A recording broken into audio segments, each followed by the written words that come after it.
استاد بزرگوار مفسر قرآن حجت الاسلام والمسلمین علامہ شیخ محسن علی نجفی صاحب قبلہ سے میں خواہش کروں گا کہ اپنے حکیمانہ خطاب سے ہم سب کو مستفید فرمائیے. کھڑے ہو کر اور صلوات کی گونج میں ان کا استقبال کیجئے بآواز بلند صلوات. اللہم صلی علی محمد و آل محمد وعجل فرجهم. اللہ اکبر. نعرہ رسالت، نعرہ حیدری.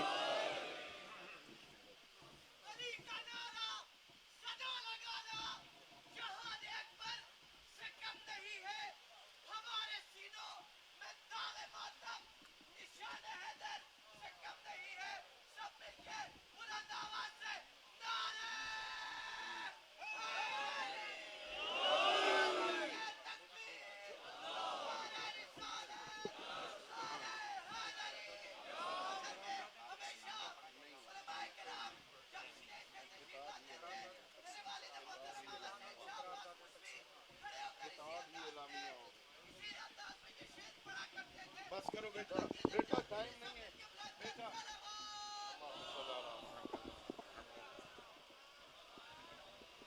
اعوذ باللہ من الشیطان الرجیم. بسم اللہ الرحمن الرحیم.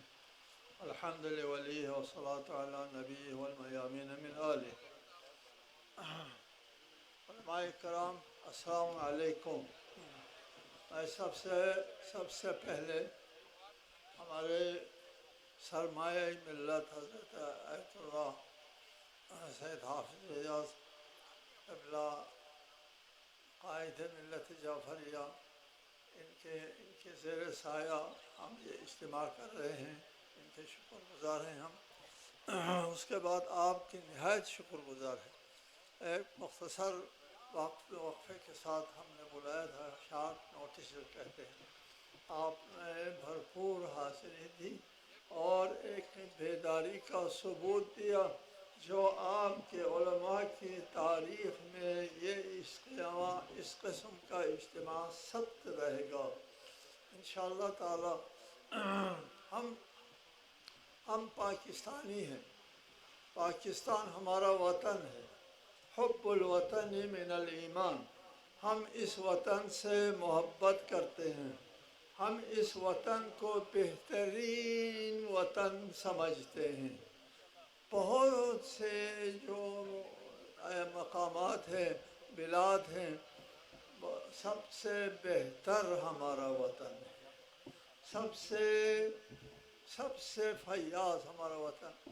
ایک وطن. دوسرا اہل وطن. ہم پاکستانیوں کی بھی قدردان کرتے ہیں. پاکستانی بھی بہترین شہری ہے، ملنسار ہیں، اخلاق والے ہیں اور بہتر رویہ رکھتے ہیں. ہم نے بہت سی قوموں کو دیکھا ہے، ہمارے لوگ بہترین لوگ ہیں. وطن بھی بہتر، اہل وطن بھی بہتر. پھر کس سے شکایت ہے آپ کو؟ ہم کو نہ وطن سے نہ اہل وطن سے. ہم کو شکایت ہے اس وطن کے رکھوالوں سے اور اس وطن کے محافظین سے. اس وطن کے جو اس سرحدوں کے محافظ ہیں اور جغرافیائی سرحد ہوں یا نظریاتی سرحد ہوں، دونوں قسم کے محافظین ہیں. ہم کو ان محافظین سے بھی محبت ہے. اور وہی بات، وطن سے محبت ہے، اہل وطن سے بھی محبت ہے، اس وطن کے محافظین سے بھی محبت ہے. ہم صرف آپ کو ایک بات کرنا چاہتے ہیں، آپ بھی اس وطن کے محافظ اور محب وطن ہیں، اور ہم قسم کھا کے کہتے ہیں ہم سے بہتر کوئی محب وطن نہیں ہے. ہم بھی محب وطن ہیں، ہم اس وطن کے ساتھ محبت رکھتے ہیں. وطن من الایمان. اس وطن کے ساتھ اگر کوئی سازش ہوتی ہے باہر سے تو ہم ان کا مقابلہ کرتے ہیں، اور اگر کفر از کعبہ برخیزد، اگر اہل وطن اس کے اندر سے اگر کوئی سازش ہو جائے، وہی معنی کہ اہل وطن کے ایک فرقے کے ساتھ، ایک جماعت کے ساتھ، ایک علاقے کے لوگوں کے ساتھ امتیازی سلوک ہو جائے، کیا یہ وطن کی مصلحت میں ہے؟ یہ حب الوطنی کی علامت ہے؟ ہرگز نہیں ہے۔ ہم آپ سے یہ بات عرض کرتے ہیں، آپ حب الوطنی کا مظاہرہ نہیں کر رہے ہیں۔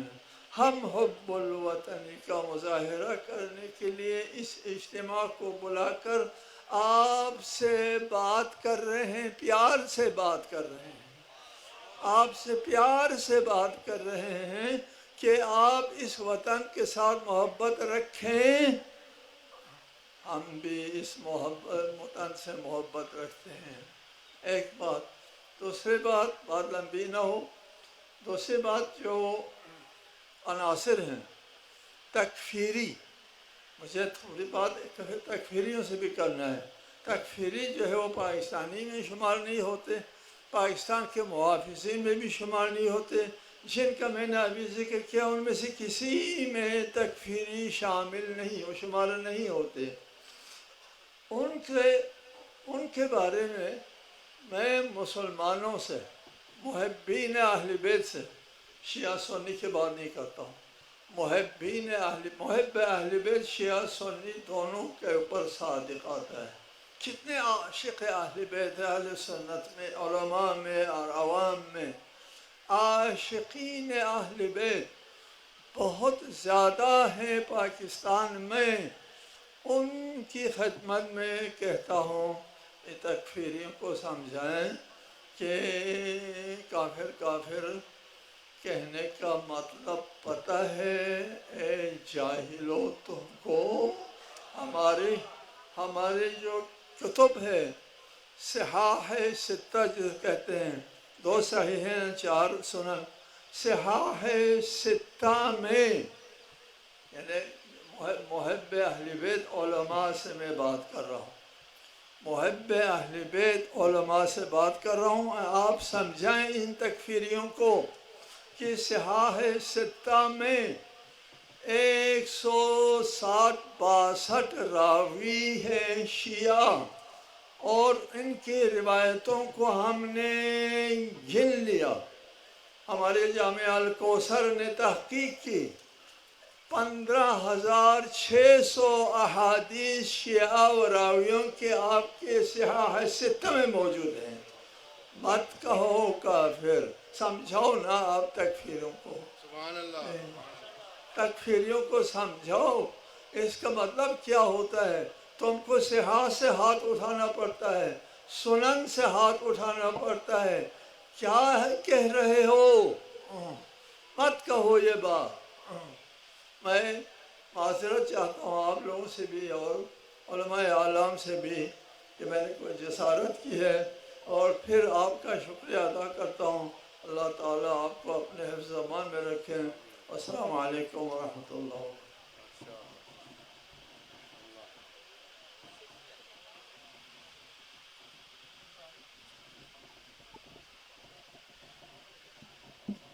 استقبال کیجئے استاد العلماء حضرت آیت اللہ حافظ سید ریاض حسین نجفی صاحب، کھڑے ہو کے بآواز بلند صلوات، اللہم صلی علی محمد وآل محمد۔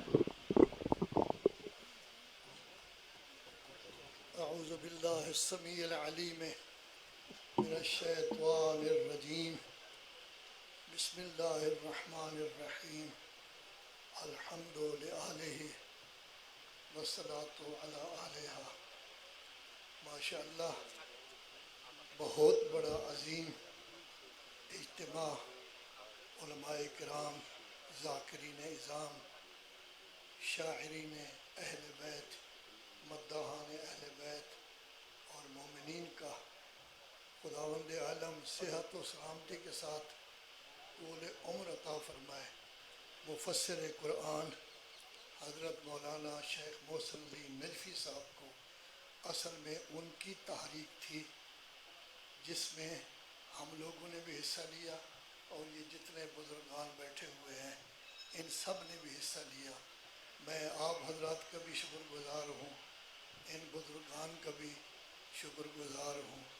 کتنی بڑی اچھی بات ہے، نظم و ضبط کس قدر بہترین ہے کہ 1 بجے سے لے کر اب 6 بج رہے ہیں لیکن سب لوگ اس طرح بیٹھے ہوئے ہیں کہ کوئی آدمی اس طرف اس طرف نہیں جا سکتا. یہ در حقیقت محبت اہل بیت اور محبت رسول کا جذبہ ہے جو ہمیں اس وقت اکٹھے کیے ہوئے ہیں اور ہم بیٹھے ہوئے ہیں. اعلامیہ بھی پڑھنا ہے، قراردادیں بھی ہیں، سرکار قائد ملت نے خطاب بھی کرنا ہے. میں صرف 2 باتیں کروں گا انتہائی مختصر. جہاں تک مولائے کائنات علی ابن ابی طالب کا تعلق ہے، اللہم صلی علی محمد وآل علی محمد. کا معنی ہے بلند ترین، اور پھر اللہ کے گھر میں علی کی ولادت ہوئی. رسول اللہ نے دعوت ذی العشیرہ میں جب دعوت دی کہ میرا ساتھی کون ہوگا تو اکیلے علی تھے جنہوں نے کہا کہ میں آپ کا ساتھی ہوں گا. تو رسول اللہ نے فرمایا یہی میرا وصی ہے، یہی میرا خلیفہ ہے، یہی میرا وزیر ہے. غدیر خم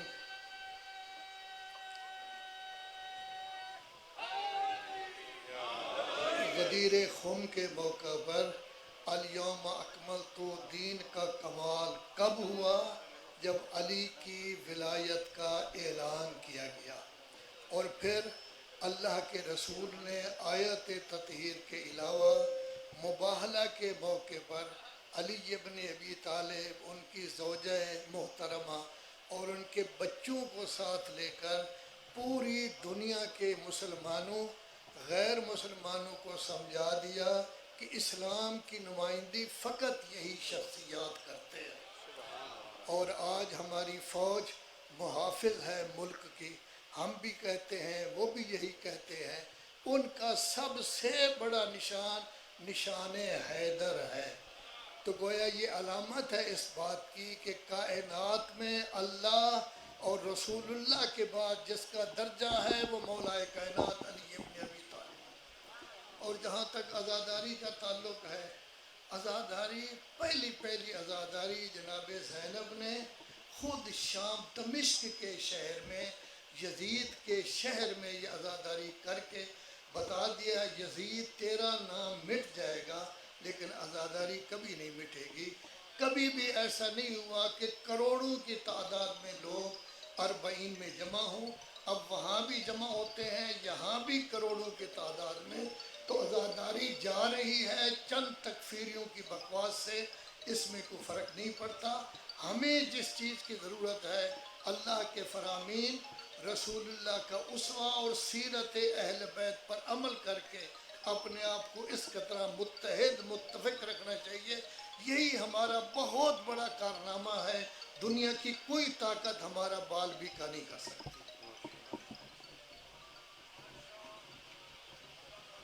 بر محمد و آل محمد صلوات. دعا ہے اللہ رب العزت ان بزرگان کا سایہ ہمارے اوپر، ہمارے سروں پر، ملت کے سروں پہ قائم و دائم فرمائے. نہایت اختصار میں بزرگوں نے اپنے خیالات کا اظہار فرمایا. انشاءاللہ قائد ملت کا خطاب ہے، ان کے بعد قراردادیں ہوں گی اور اعلامیہ بھی پڑھا جائے گا. میں ایک شعر کے ساتھ اپنے محبوب قائد کو دعوت خطاب دے رہا ہوں. ہزاروں کوششیں کر لی زمانے نے گرانے کی، ہزاروں کوششیں کر لی زمانے نے گرانے کی، مجھے جھکنے نہیں دیتا بھرم زہرا کے بچوں کا. میں دعوت خطاب دے رہا ہوں قائد ملت جعفریہ حجت الاسلام والمسلمین علامہ سید ساجد علی نقوی. اپنے بازوؤں کو بلند کیجئے نعرے کے ساتھ لبیک یا حسین.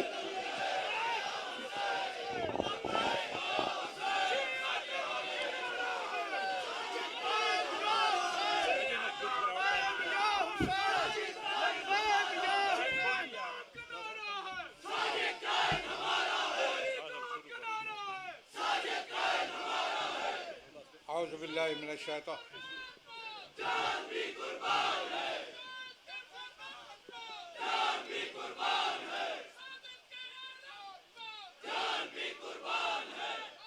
رکھیے، تشریف رکھیے، تمام علماء تشریف رکھیے، تشریف رکھیے، تمام تشریف رکھیے۔ اعوذ باللہ من الشیطان الرجیم، بسم اللہ الرحمن الرحیم، الحمدللہ رب العالمین، والصلاة والسلام علی سید الانبیاء والمرسلین ابی القاسم محمد، اما بعد فقد قال اللہ تبارک و تعالی ان تنصروا اللہ ینصرکم ویثبت اقدامکم۔ عزیزان گرامی، سب سے پہلے میں شکریہ ادا کرتا ہوں حضرت آیت اللہ حافظ سید ریاض حسین نجفی دامت ظلہ اور مفسر قرآن علامہ شیخ محسن علی نجفی جو میور ہیں اس کانفرنس کا مؤسس ہیں، ان کی سرپرستی کا، اور پھر آپ حضرات جو سفر کی صحبتیں برداشت کر کے اور اپنے پیارے جذبات کے ساتھ یہاں آپ تشریف لائے، فرداً فرداً سب کا احترام اور شکریہ۔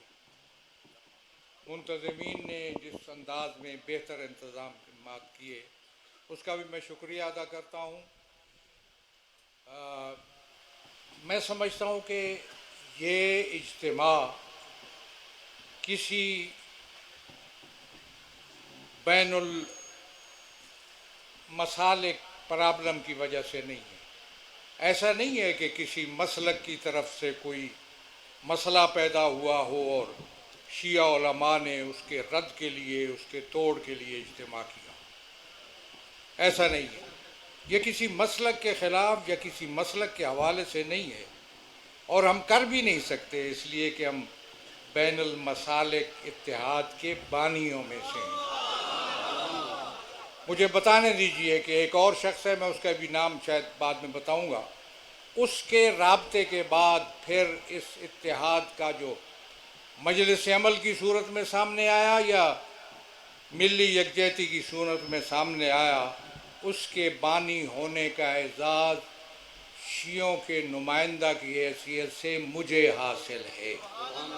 باقی حضرات بعد میں شامل ہوئے، ان کا احترام، بالکل احترام، اور جب میں تاریخ بیان کروں گا ملی یکجہتی کی تو آپ کو بتاؤں گا کہ کیسے کیسے مراحل سے وہ گزرا، اور اس وقت بھی وہ اپنے مراحل پہ موجود ہے، وہ بھی موجود ہے اپنی جگہ پر متحدہ مجلس عمل، لیکن فعال نہیں ہے۔ لہٰذا یہ کسی مسلک کے حوالے سے اس کو نہ دیکھیے گا۔ ایک پرابلم پیدا ہوا، یہ پرابلم کہاں سے شروع ہوا؟ جب خوف پیدا ہوا کہ یہاں بھی کوئی ایسا انقلاب آ سکتا ہے جیسے ہمارے پڑوس میں آیا، ڈر لگا تو شیعوں کے خلاف ایک مہم شروع ہوئی شیعوں کے خلاف، گروہ پیدا کیے گئے، تکفیری، گڑھے مردے اکھاڑے گئے، صدیوں پہلے کی کتاب خانے کریدے گئے، ان کے وسائل تھے، ان کے پاس وسائل تھے، ان کے پاس وہاں سے اٹھایا انہوں نے، اور اسی کے تسلسل میں پھر یہ تکفیری سلسلہ، اسی کے تسلسل میں پھر کچھ لشکر بنائے گئے۔ بھول جاتے ہو دوستو، میں طالبان کی حمایت نہیں کرتا، اور یہاں میں واضح کر دوں کہ یہ خارجہ پالیسی کا سٹیج نہیں ہے، ہم اپنی دوسری باتیں کر رہے ہیں، لیکن مت کسی پڑوسی ملک کے کسی نائب وزیر اعظم کے بارے میں یہاں بات ہمارے سٹیج سے نہیں ہونی چاہیے۔ میں موجود ہوں اس لیے کہ میں بھی پاکستان کی پالیسی کو دیکھ رہا ہوں، اور اس حوالے سے بھی ہمیں احتیاط کرنی چاہیے، اور میں بحیثیت نمائندہ ولی فقیہ کے تحت جو حکومت قائم ہے اس کے رابطوں تو بھی مجھے دیکھنا ہے، مت بات کیجیے گا احتیاط سے۔ البتہ دوسرے حوالوں سے ان لشکروں کا نام کیوں نہیں لیتے؟ تو وہ لشکر جو بنا 33 دہشت گرد تنظیموں کو اس کی سروسیں دی گئیں، القاعدہ سے لے کر آگے تک، اس کا نام بتاؤ نا لوگوں کو۔ آپ کے اور ہمارے زبانوں پہ ان لشکروں کا نام ہونا چاہیے کہ جو شیعوں کے وہ تھے، لیکن وہ بھی ناکام ہوئے، سلسلہ ہوا۔ اب میں سمجھتا ہوں کہ تکفیریوں کو استعمال ایک تو بہانے کے طور پر استعمال کیا جاتا ہے، کہ فلاں جی اعتراض ہے. کسی کو کیا اعتراض ہو سکتا ہے؟ میں پاکستانی ہوں، میرا حق ہے، میرا بنیادی شہری آزادیاں میں مجھے آئین مجھے حق دیتا ہے. میں کسی کے روکنے یا رکاوٹ ڈالنے سے وہ رک نہیں سکتی. وہ بہانہ یہ جو چند بیہودہ لوگ بیٹھ کے کہتے ہیں کہ اذان کے بارے میں 76 کی PLD میں دیکھیے ہمارے حق میں وہ فیصلہ ہے. میں ادھر جاتا ہی نہیں ہوں. میں سمجھتا ہوں کہ ولایت امیر المومنین پر کوئی ایسا چیز نہیں آئی جس کی وجہ سے یہاں موضوع بنایا جاتا. بن گیا تو ٹھیک ہے، لیکن مسئلہ ہے کہ اس وقت شیعوں کے ساتھ جو زیادتیاں ہو رہی ہیں سرکاری اہلکاروں کے ذریعہ، میں کہتا ہوں رویے بدلنے پڑیں گے آپ کو. یہ رویے قابل قبول نہیں ہے. میں کوئی دھمکی نہیں دیتا، میں محاذ میں نہیں ہوں، میں غیر قانونی بات نہیں کرتا. ہم کل اس ملک کے حکمران بننے والے ہیں، مجھے ذمہ داری سے بات کرنا ہے. بن سکتے ہیں. اس لیے میں ابھی متوجہ کر رہا ہوں کہ رویے بدلو. یہ رویے اس حوالے سے پاکستان کے میں محب وطن ہونے کی اپنے پر کوئی اصرار میں نہیں کر سکتا. میں کس کو تسلی دلاؤں کہ میں محب وطن ہوں؟ میں کسوٹی ہوں، میں پرکھوں گا لوگوں کو کہ کون محب وطن ہے. اس لیے مجھے اس بات کی اس طرف میں جاتا ہی نہیں ہوں. میں سمجھتا ہوں کہ رویے بدلنے پڑیں گے. اقدام کہہ رہے ہو، اس سے بڑا اور اقدام کیا ہو سکتا ہے؟ اتنے بڑا اجتماع پاکستان بھر کے علماء کا، اس سے بڑا کوئی اقدام ہو نہیں سکتا. اس سے جو پیغام جائے گا ہم اس کو دیکھیں گے. جو پیغام جا رہا ہے اس اجتماع سے ہم اس کا جائزہ لیں گے، اور پھر آئندہ کے لیے ہم پاکستان میں موجود ہیں. ہم اپنی سرنوشت کا فیصلہ ہم خود کریں گے. اس ملک کے اندر آئین کے اندر قانون کے دائرے میں رہتے ہوئے میں آئین و قانون کو سمجھتا ہوں، اور آئین و قانون کی روشنی میں ہمیں حق ہے اس بات کا. یہاں پھر اور مسائل آ جائیں گے. ریلیاں نکلوائی گئیں تاکہ جھکایا جائے اور کوئی قانون سازی کی جائے. ان ریلیوں سے، ان حربوں سے کسی مکتب کو جھکانا، میں سمجھتا ہوں کہ یہ غلط فہمی ہے اور غلط انداز ہے. اس انداز کو بھی بدلنا چاہیے. اور میں دوسرے لوگوں کو متوجہ کرتا ہوں کہ جو اس حوالے سے تشیع کے حقوق کے حوالے سے کوئی دوسری نظر رکھتے ہیں. مثلا مولانا بیان کر رہے تھے قوانین کی، اس میں بھی میں نے دیکھا ہے. اس لیے میں سمجھتا ہوں کہ یہ اقدام ہے، بہت بڑا اقدام ہے. اس اقدام کے اثرات کو محفوظ کرنا اور آگے بڑھانا اور حاصل کرنا ہماری ذمہ داری ہے. کیسے ہوتا ہے یہ آگے ہم اس کو منتظمین کو میں کہتا ہوں کہ اس کے لیے آگے پروگرام بنائیں. پھر اس کے بعد جیسے کہ فرمایا گیا یہاں پہ کہ چہلم سید الشہداء آنے والا ہے، اس کو بڑے بھرپور طریقے سے منائیے اور عزاداری سید الشہداء کے حوالے سے ایک اور نمونہ اور مثال قائم کی دی ہے پاکستان کے اندر. بھرپور انداز میں چہلم منائے.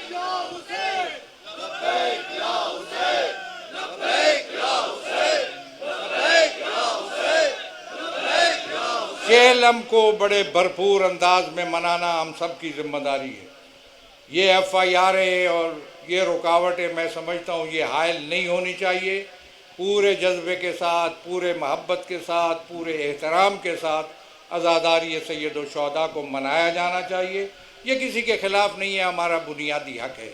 میں اسی پہ اختتام کرتا ہوں کہ محال اس اجتماع کا محال ہے وہ اعلامیہ جو پڑھا جائے گا اور وہ قراردادیں جو آپ پاس کریں گے. بہت شکریہ. علامہ ظفر عباس شاہانی صاحب اس کانفرنس کا اعلامیہ اور قراردادیں پڑھ رہے ہیں. آپ غور سے سماعت فرمائیے اور قراردادوں کی تائید نعرہ لگا کے کیجیے. بآواز بلند صلوات.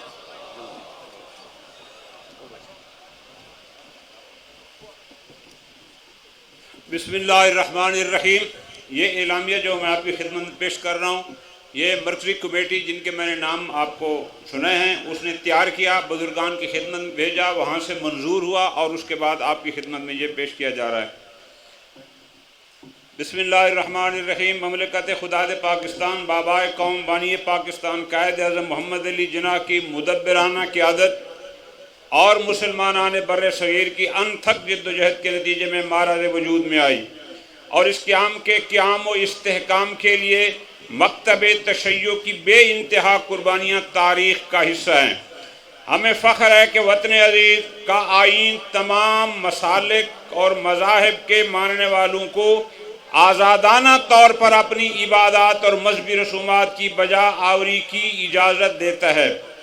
مکتب تشیع کی عبادات، مذہبی رسومات کی بجا آوری ان کا بنیادی آئینی شہری حق ہے، جبکہ ولایت امیر المومنین علیہ السلام اس مکتب کی بنیادی اساس ہے اور عزاداری سید الشہداء علیہ السلام اس مکتب کا مظہر ہے۔ ہمارے پیارے وطن کی بنیاد دین اسلام ہے اور اسلام ہی کو آئین پاکستان میں سپریم لوا قرار دیا گیا ہے۔ تاہم ایک عرصے سے سرکاری اہلکار مخصوص ایجنڈے کے تحت مکتب تشیع کی عبادات اور مذہبی رسومات میں بے جا غیر ضروری اور غیر آئینی رکاوٹیں ڈال کر اس وطن عزیز کو کمزور کرنے پر کاربند ہیں اور اپنے مذمومانہ اقدامات کے ذریعے مکتب تشیع کو براہ راست نشانہ بنا رہے ہیں، اور وطن عزیز کے فداکار محب وطن وابستگان مکتب تشیع کو دیوار سے لگانے اور انہیں ان کے بنیادی آئینی حقوق سے محروم کرنے کی سازشوں میں تیزی لا رہے ہیں۔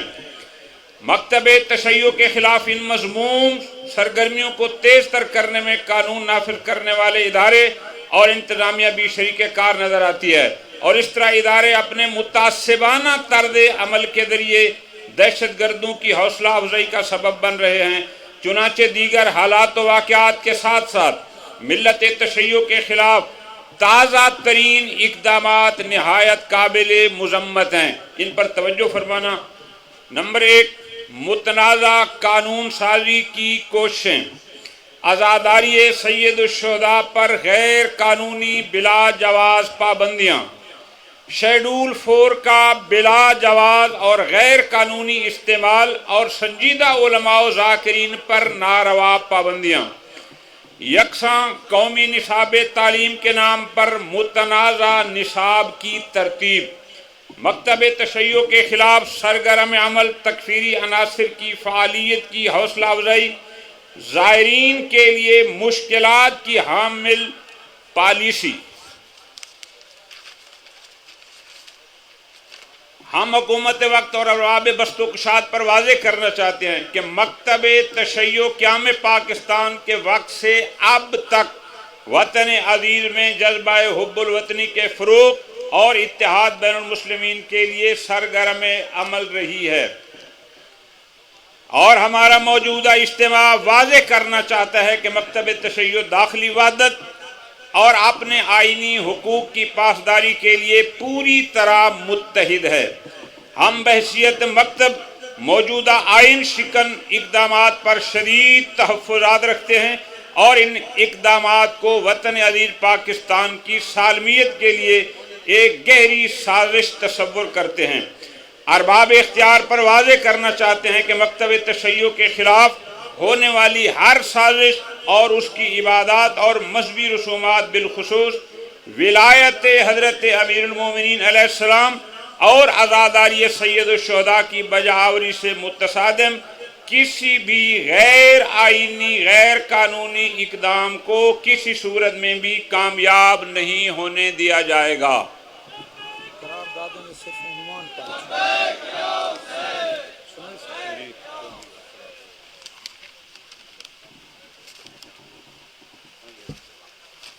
قراردادیں اذان کا ٹائم ہو گیا، عنوان پڑھ دیں اور لائٹیں ذرا جلا لیں، اپنے موبائلوں کی روشنی ہو جائے، لائٹیں اپنی موبائلوں کی جلا لیں اور ذرا نعرہ تکبیر لگائیے۔ نعرہ تکبیر، نعرہ رسالت، نعرہ حیدری۔ یہ قراردادیں انتظامیہ کمیٹی نے مرتب کی، بزرگان نے ان کو پاس کیا۔ میرا خیال ہے سب کو پڑھنے میں وقت لے جائے گا، میں عناوین بتا دیتا ہوں، اور اگر آپ کو ہم پر اعتماد ہے تو آپ ایک نعرہ تکبیر کے ساتھ تصدیق فرما دیں تاکہ ہم اس کو میڈیا میں جاری کر دیں۔ نعرہ تکبیر، نعرہ رسالت،